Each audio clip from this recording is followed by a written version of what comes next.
আসন্ন নির্বাচন ইস্যুতে বিএনপি চেয়ারম্যান তারেক রহমান সম্প্রতি ভোট নিয়ে গুরুত্বপূর্ণ কিছু বক্তব্য দিয়েছেন। জুলাই সনদ ও গণভোট ভোট। রংপুর কালেস্ট্রল ঈদগাহ মাঠে 30শে জানুয়ারি 2026 এক বিশাল জনসভায় তারেক রহমান দেশবাসীকে 12ই ফেব্রুয়ারি জাতীয় সংসদ নির্বাচন ধানের শীষ ভোট দেওয়ার পাশাপাশি ভোট দেওয়ার আহ্বান জানিয়েছেন তারেক রহমান। জুলাই সনদের প্রতি সম্মান।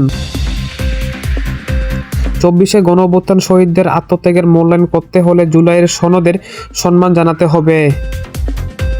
এই সনদের প্রতি সমর্থন থাকলে তিনি গণভোটে ভোট দিতে বলেছেন তারেক রহমান। আর যদি গণভোট জয়ী হলে সংস্কারের পথ আরও সুগমন হবে বলে তিনি মনে করেন। ব্যালট পেপার সম্পর্কে তারেক রহমান আরও কিছু বক্তব্য রেখেছেন যে আগামী 12ই ফেব্রুয়ারি ভোটারদের হাতে 2টি ব্যালট পেপার থাকতে পারে। 1 নম্বরে বলেছেন যে একটি জাতীয় সংসদ নির্বাচনের জন্য, যেখানে তিনি ধানের শীষে ভোট চেয়েছেন। 2 নম্বর গণভোটের জন্য, যেখানে ভোট সিল মারে বাক্সের মধ্যে রাখতে হবে। গণভোট করতে গেলে রাষ্ট্রের বিপুল অর্থ অপচয় হতে পারে।